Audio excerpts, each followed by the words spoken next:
할렐루야. 말씀을 듣는 우리 성도 여러분들에게 주의 은혜와 평강이 넘쳐나기를 주의 이름으로 축복합니다. 하나님께서는 우리를 하나님을 사랑하고 말씀에 순종하며 무시로 기도하면서 살아갈 때 가장 복된 존재로 만들어 주었습니다. 하나님을 사랑하고 하나님을 존중하며 하나님을 왕으로 모시며 우리 연약함을 의지하지 아니하고 성령을 의지하며 기도하는 삶을 살아갈 때 가장 복된 존재가 된다는 것입니다. 그런 삶을 살아갈 때 우리는 진정한 행복과 만족을 누리며 삶을 살아갈 수 있으며 우리 주변에 있는 많은 사람들에게 하나님께서 우리에게 주신 복을 흘려보내는 귀한 축복의 통로가 될 수 있다는 것입니다. 성도 여러분, 늘 하나님의 말씀을 묵상하고 기도하면서 하나님께서 주신 복을 여러분들이 먼저 받아 누리고 아낌없이 그 복을 흘려보내는 축복의 통로로 쓰임받는 저와 성도 여러분들 모두가 되시기를 주의 이름으로 축복합니다. 지난주에 이어서 사무엘하 두 번째 시간을 갖도록 하겠습니다. 이 다윗이라고 하는 인물이 주인공이 되어서 계속해서 펼쳐지고 있습니다. 물론 진짜 주인공은 우리 하나님이시겠죠. 이 다윗이라고 하는 인물을 어떻게 우리 하나님께서 만들어 가시는가 오늘 말씀을 통해서도 우리가 살펴보는 시간을 갖도록 하겠습니다. 다윗은 이새의 8번째 아들로서 별로 주목받지 못한 아들이었습니다. 그러나 사무엘에 의하여서 기름을 붓고 난 이후에 다윗의 삶은 완전히 달라집니다. 성령의 감동하심을 입고 성령 충만한 다윗은 블레셋과의 전쟁에서 승리를 얻게 하는데 혁혁한 공을 세우게 됩니다. 골리앗이라고 하는 가드 사람 장수, 도무지 이스라엘에서 이 골리앗을 대적할 사람이 나타나지 아니하였는데 이 다윗이 나가서 골리앗과의 전쟁에서 골리앗과의 그 싸움에서 승리를 얻게 되고 결국 이 블레셋과의 그 싸움에서도 승리를 얻게 됩니다. 이후 사울 왕이 다윗을 주목하여 보기 시작합니다. 그리고 10여 년이라고 하는 긴 시간 동안에 이 사울 왕은 다윗을 추격하기 시작합니다. 생명의 위협을 느끼면서 10여 년이라고 하는 시간들을 보냈던 것입니다. 그 가운데에서 이 다윗은 사울 왕을 죽일 수 있는 두 번의 절호의 기회가 있었습니다. 엔게디 동굴에서 한 번 있었고요. 하길라산에서 또 한 번 있었습니다. 이 두 번의 기회가 있었고 다윗과 함께하는 사람들이 사울 왕을 죽일 수 있는 절호의 기회로서 하나님께서 주신 것입니다.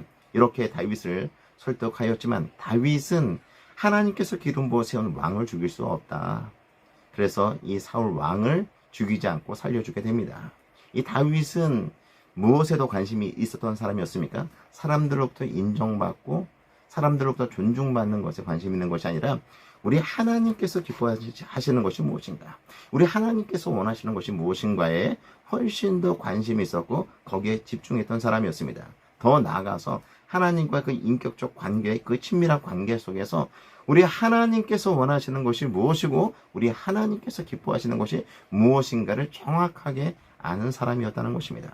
뿐만 아니라 이 사울 왕과 요나단이 블레셋과의 전쟁에서 이 길보아 전투에서 전사를 하게 되는데 그 소식을 다윗이 듣게 되었을 때 사울 왕과 요나단의 죽음을 슬퍼하면서 애도하며 노래를 불렀다는 것입니다. 이것이 다윗의 마음이었던 것이에요. 하나님의 마음을 알고 있었던 다윗이 그렇게 섣부른 행동을 하지 아니하고 오히려 슬퍼하며 애도하며 노래를 불렀다는 것입니다.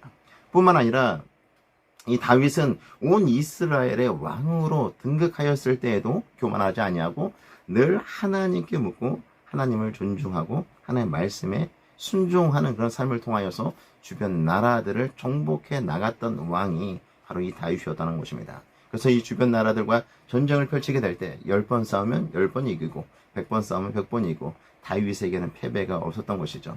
그와 같이 모든 전쟁에서 승리를 얻을 수 있었던 그 결정적인 원인이 무엇입니까? 이유가 무엇입니까? 그것은 하나님을 존중하는 삶을 살았기 때문에 하나님의 통치 대리자로서 하나님의 말씀을 잘 받들어서 이스라엘을 다스리고 이스라엘을 통치하였기 때문에 하나님께서 다윗을 존중하였고 다윗이 통치하는 이스라엘을 견고하게 세워나갔다라고 하는 것을 우리에게 알려주고 있는 것입니다. 성도 여러분, 우리 앞에 놓여있는 그 수없이 많은 그 영적 싸움에서 우리가 지지 아니하고 승리하는 그 비결이 무엇인가? 하나님을 존중하는 것입니다. 하나님께 묻는 것입니다. 하나님 말씀을 붙잡는 것입니다. 하나님 말씀에 순종하는 것입니다. 그럴 때 우리는 우리 앞에 놓여있는 수없이 많은 영적 싸움에서 지지 아니하고 승리를 얻게 되는 것입니다. 이렇게 다윗은 이스라엘이라고 한 나라를 견고하게 세워나가는 모습들을 보여주고 있는 것입니다. 군사, 정치, 신앙적으로 나라를 더욱더 견고하게 세웠다라고 하는 것이죠.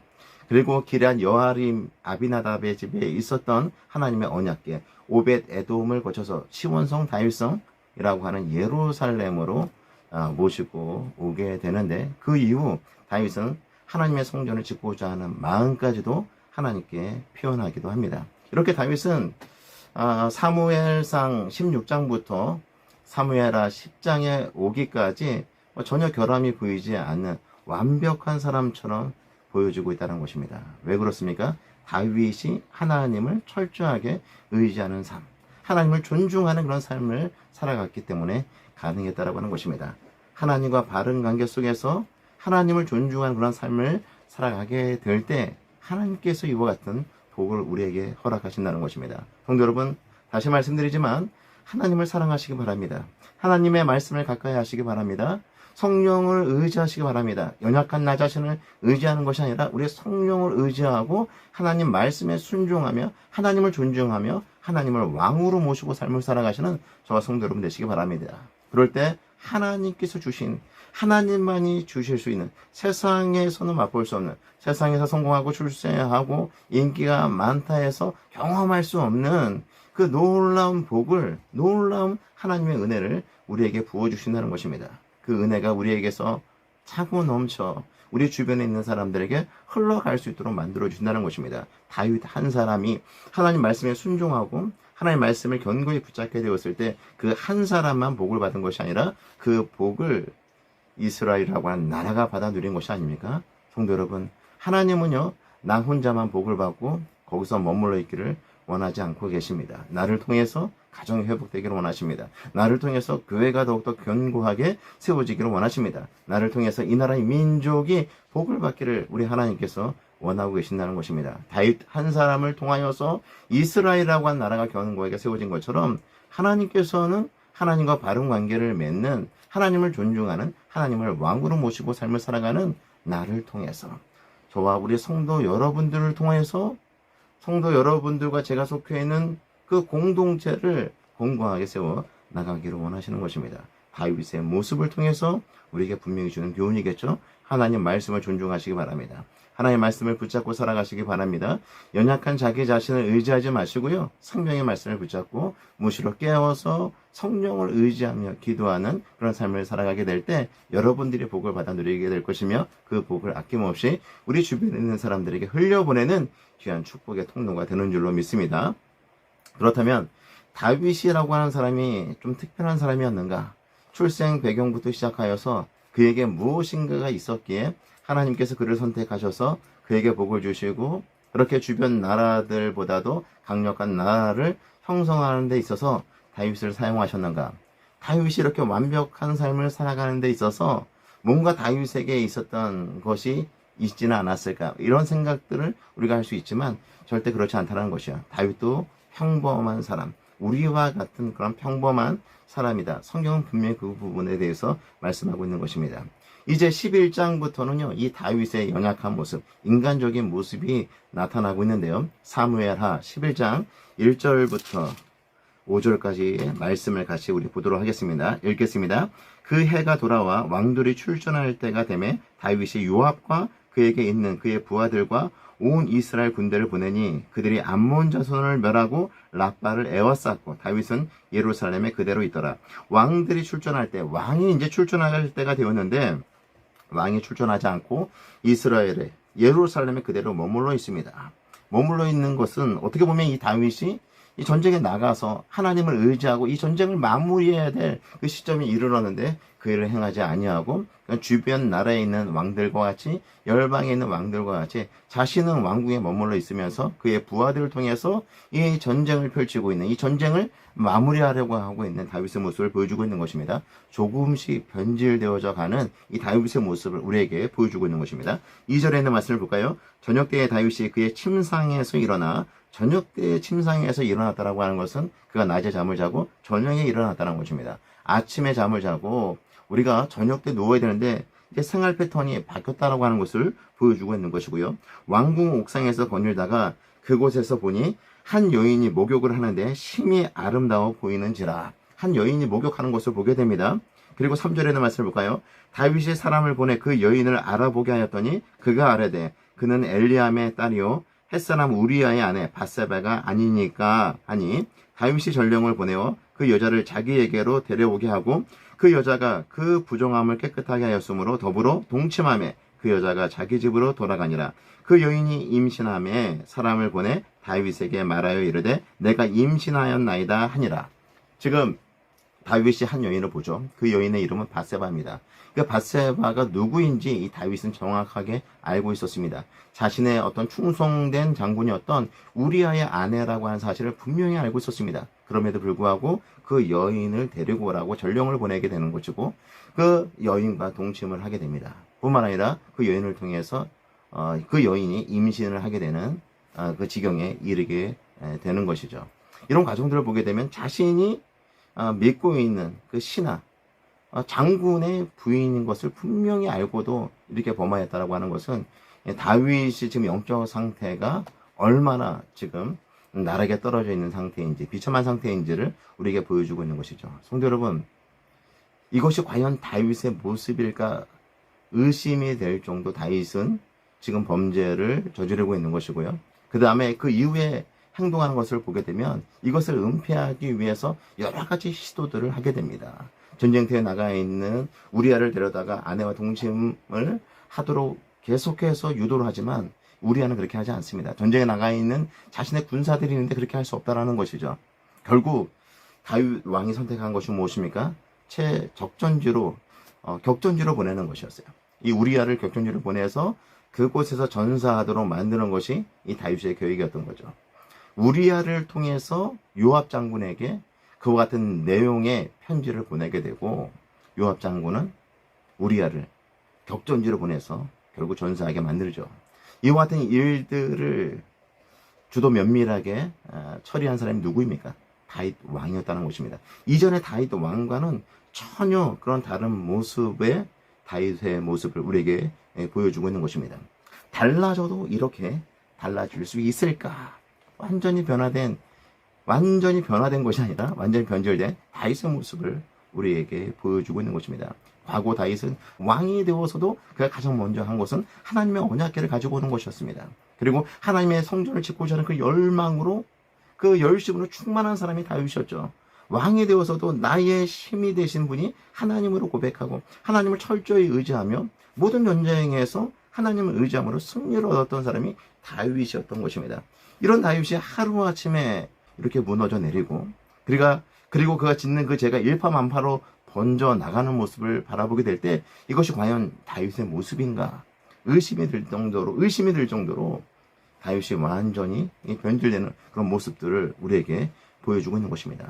성도 여러분, 이것은 다윗만의 모습이 아니라는 것이요. 이 모습이 곧 우리들의 모습일 수도 있다는 것입니다. 하나님과 그런 친밀한 관계를 유지하고 하나님의 사랑을 듬뿍 받고 하나님 말씀에 순종하며 또 성령을 의지하면서 하나님이 주신 그 복을 받아 누리는 삶이 되었다 하더라도 한순간 우리가 말씀을 붙잡지 아니할 때 한순간 우리가 성령을 의지하지 아니하고 세상이 주는 그 달콤함, 그 세상이 주는 그 유혹에 우리가 손을 뻗치게 될 때, 그것에 우리가 관심을 가지게 될 때 한순간 무너질 수 있는 존재가 바로 연약한 인간이라는 것입니다. 저와 성도 여러분들이 그와 같은 존재라는 것입니다. 10년, 20년 쉴 수 없이 하나님과 그런 친밀한 인격적 교제를 누리며 인격적 관계를 맺으며 그 놀라운 사랑을 받으면서 그 복된 삶을 살아가며 그 하나님의 그 사랑의 넓이와 길이와 깊이와 그 높이를 알아가는 그 즐거움 속에서 가장 복된 삶이 무엇인지를 경험하고 맛보고 삶을 살아갔다 하더라도 한순간 이 모든 것들이 무너질 수 있다는 것입니다. 죄의 유혹에, 죄의 시험에 우리가 빠지게 될 때 이렇게 넘어질 수 있는 존재가 바로 저와 여러분들이라고 하는 사실이죠. 이와 같은 사실을 우리가 알았다라고 한다면 우리의 삶이 어떻게 되는가? 더 하나님과 친밀해져야 되는 거예요. 하나님 없이는 살아갈 수 없는 그런 연약한 존재다. 성령을 의지하지 아니하고 기도하지 아니하고는 도무지 살아갈 수 없는 존재다.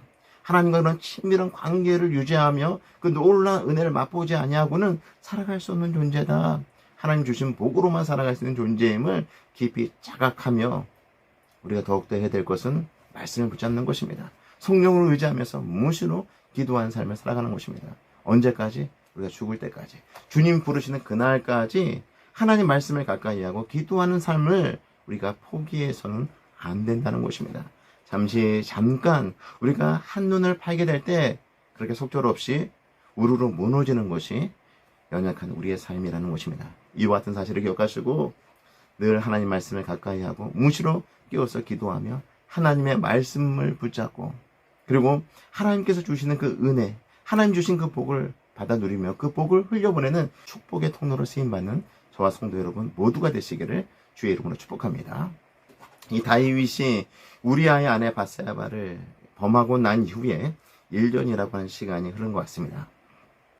밧세바와 다윗이 이렇게 동침하여서 임신을 하게 되었는데 그 아이가 태어난 것으로 보면 1년이라고 하는 시간이 흐른 것을 우리가 알 수가 있습니다. 그런데 다윗은 회개의 흔적들이 보이지 않습니다. 나단 선지자의 지적으로 이제 다윗이 회개를 하게 되는데요. 우리 12장 1절부터 한번 볼까요? 12장 1절부터 제가 읽어드리겠습니다. 여호와께서 나단을 다윗에게 보내시니 그가 다윗에게 가서 그에게 이르되 한 성읍에 두 사람이 있는데 한 사람은 부하고 한 사람은 가난하니 그 부한 사람은 양과 소가 심이 많으나 가난한 사람은 아무것도 없고 자기가 사서 기르는 작은 암양 새끼 한 마리뿐이라. 그 암양 새끼는 그와 그의 자식과 함께 자라며 그가 먹는 것을 먹으며 그의 잔으로 마시며 그의 품에 누움으로 그에게는 딸처럼 되었거늘 어떤 행인이 그 부자에게 오매 부자가 자기에게 온 행인을 위하여 자기의 양과 소를 아껴 잡지 아니하고 가난한 사람의 양 새끼를 빼앗아다가 자기에게 온 사람을 위하여 잡았나이다 하니 다윗이 그 사람으로 말미암아 노하여 나단에게 이르되 여호와의 살아계심을 두고 맹세하노니 이 일을 행한 그 사람은 마땅히 죽을 자라. 그가 불쌍히 여기지 아니하고 이런 일을 행하였으니 그 양 새끼를 4배나 갚아 주어야 하리라 한지라. 이렇게 한 부자가 있고 그래서 그 부자에게 양과 소도 많이 있고 한 사람에게는 양이 있는데 그 양을 너무나도 소중하게 그렇게 길렀다라는 것이에요. 그런데 한 행인이 왔을 때 이 부자가 이 가난한 자의 양을 잡아서 대접을 했다라는 것입니다. 이 사실을 다윗 왕이 듣고 어떻게 처리하라고 합니까? 그 사람은 죽일 자라고 이야기를 하고 그 불쌍한 사람에게 양새끼를 4배나 갚아 주어야 된다라고 그렇게 다윗 왕이 이야기를 하죠. 그럴 때 나단 선지자가 뭐라고 얘기를 합니까? 7절에 있는 말씀입니다. 나단이 다윗에게 이르되 당신이 그 사람이라. 이스라엘의 하나님 여호와께서 이와 같이 이르시기를 내가 너를 이스라엘의 왕으로 기름 붓기 위하여 너를 사울의 손에서 구원하고 내 주인의 집을 내게 주고 내 주인의 아내들을 내 품에 두고 이스라엘과 유다 족속을 내게 맡겼느니라. 만일 그것이 부족하였을 것 같으면 내가 내게 이것저것을 더 주었으리라. 그리한데 어쩌여 내가 여호와의 말씀을 업신여기고 우리 하나님 말씀을 업신여겼다는 것입니다. 나 보기에 악을 행하였느냐? 내가 칼로 햇사람 우리아를 치되 암몬 자손의 칼로 죽이고 그의 아내를 빼앗아 내 아내로 삼아도다. 이제 내가 나를 업신여기고 햇사람 우리아의 아내를 빼앗아 내 아내로 삼았은즉 칼이 내 집에서 영원토록 떠나지 아니하리라 하셨고 여호와께서 또 이와 같이 이르시기를 보라 내가 너와 내 집에 재앙을 일으키고 내가 내 눈앞에서 내 아내를 빼앗아 내 이웃들에게 주리니 그 사람들이 내 아내들과 더불어 백주에 동침하리라. 너는 은밀히 행하였으나 나는 온 이스라엘 앞에서 백주의 이 일을 행하리라 하셨나이다 하니 다윗이 나단에게 이르되 내가 여호와께 죄를 범하였노라 하매 나단이 다윗에게 말하되 여호와께서도 당신의 죄를 사하셨나니 당신이 죽지 아니하려니와 이 일로 말미암아 여호와의 원수가 크게 비방할 거리를 얻게 하였으니 당신이 낳은 아이가 반드시 죽으리이다 하고 나단이 자기 집으로 돌아가니라. 지금 다윗이 나단 선지자로부터 하나님께 범죄한 사실을 자신이 범죄한 사실을 지적받고 철저하게 회개하는 모습이 나타나고 있습니다. 다윗이 시편 51편에 보면 어떻게 회개했는가를 말씀하고 있는데요. 시편 51편을 보게 되면 다윗이 밧세바와 동침한 후 선지자 나단이 그에게 왔을 때 그가 죄를 회개하면서 하나님 앞에 기도하는 시가 바로 시편 51편입니다. 51편 10절부터 13절에 있는 말씀을 제가 읽어드리겠습니다. 하나님이여 내 속에 정하는 마음을 창조하시고 내 안에 정직한 영을 새롭게 하소서. 나를 주 앞에서 쫓아내지 마시고 주의 성령을 내게서 거두지 마소서. 주의 구원의 즐거움을 내게 회복시켜 주시고 자원하는 심령을 주사 나를 붙드소서. 그리하면 내가 범죄자에게 주의 도를 가르치리니 죄인들이 주께 돌아오리이다. 이 다윗이 하나님 앞에 철저하게 회개하고 있는 모습을 보여주고 있는 것입니다. 성도 여러분, 우리가 죄를 짓지 않을 수는 없습니다. 우리가 살아가면서 죄의 유혹이 반드시 있습니다. 그 죄를 지을 때 우리가 어떻게 반응해야 될 것인가? 다윗처럼 철저하게 회개하는 것이 필요합니다. 주의 성령이 우리 안에 내주해 계셔서 우리의 삶을 인도하시고 또 우리가 하나님의 말씀에 보다 적극적으로 순종하는 그런 삶을 살아갈 수 있도록 만들어 주실 때 우리 인생이 복되는 것입니다. 그러나 우리가 죄와 타협을 하게 될 때 성령의 음성에 우리가 민감하지 못하고 하나님과 단절되어져서 하나님께서 주시는 그 풍성한 은혜를 받아 누리는 것이 어렵게 되어진다는 것입니다. 다윗은 주의 구원의 기쁨이 어떤 것인지를 알고 있었어요. 하나님께서 베풀어 주신 놀라운 구원의 은혜가 무엇인지를 알고 있었기에 죄를 토설하며 하나님께 기도하면서 주의 성령으로 다시금 충만케 되기를 기도하고 있는 것이고 주의 구원의 기쁨으로 다시금 충만케 될 수 있도록 해달라고 하나님 앞에 간절히 부르짖어 눈물로 기도하고 있는 다윗의 모습을 보여주고 있는 것입니다. 성도 여러분, 우리가 죄를 범하였을 때 어떻게 될 것인가? 이렇게 철저하게 또 신속하게 남김없이 회개하는 것이 필요해요. 하나님의 은혜가 차단되지 아니하도록 성령의 음성에 우리가 귀를 기울이고 민감해질 수 있도록 작은 죄라도 남김없이 하나님께 아뢰는 것입니다. 그럴 때 우리 하나님께서 어떻게 하십니까? 동이서에서 먼과 같이 우리의 모든 죄를 도모하시고 기억조차 하지 아니하신다 분명히 말씀을 하고 있는 것입니다. 성도 여러분, 다윗과 같이 우리 안에 연약함이 있습니다. 다윗과 같이 우리 안에 부족함이 있습니다. 늘 하나님의 말씀에 순종하는 그런 삶을 살다가도 우리가 세상에 있는 그런 유혹거리에 넘어가게 될 때, 넘어지게 될 때, 그때가 반드시 있다라는 것입니다. 그럴 때 우리가 어떻게 될 것인가? 철저하게 회개하는 것입니다. 남김없이 회개하는 것입니다. 하나님께서 용서해 주실 것을 믿고 우리 하나님 앞에 회개하는 것이 우리에게 필요한 것이죠. 작은 죄라도 용납하지 마시고 철저하게 하나님 앞에 아뢰고 우리의 죄를 토설하여서 하나님과 깨어진 관계를 다시금 회복시키시는 이 일에 힘쓰는 저와 성도 여러분 모두가 되시기를 주의 이름으로 축복합니다. 그리고 난 이후에도 이제 많은 사건 사고가 일어나게 됩니다. 그러니까 승승장구했던 다윗, 우리가 이런 모습의 다윗을 닮아 보았다고 한다면 우리가 범접하기 어려운 인물이다라고 생각할 수도 있었겠죠. 그러나 이 밧세바 범죄한 이후에 다윗의 삶을 보게 되면 어떻게 보면 이 고난으로 점철된 인생이다라고 볼 수가 있습니다. 그것이 꼭 죄의 결과다. 다윗이 죄를 졌기 때문에 하나님께서 그 죄에 대해서 용서하기는 하였지만 그 죄값에 대해서 다윗에게 묻고 있다 이렇게 보기는 어려운 것이죠. 그러나 다윗이 죄를 범하게 되었을 때 그로 인하여서 죄가 가지고 있는 그 영향력의 그 잔재들이 남아서 다윗의 삶을 힘들게 만들고 어렵게 만든 그런 부분들은 분명히 있었던 것이죠. 다윗과 밧세바 사이에서 태어난 아이가 죽게 됩니다. 그리고 다윗의 큰아들 암논이 셋째 압살롬의 여동생 다말을 강제로 추행하게 되고 다말의 오빠였던 압살롬이 2년이라고 한 시간 동안에 모의를 하고 암논을 보복살인을 하게 됩니다. 이후 압살롬은 외가로 잠시 피신했다가 다시금 돌아와서 반역을 하게 되는데 다윗을 반역하고 또 백주대낮에 아버지가 궁을 피해서 도피하고 있을 때 아버지의 그 후궁들과 동침하는 일들까지 하게 됩니다.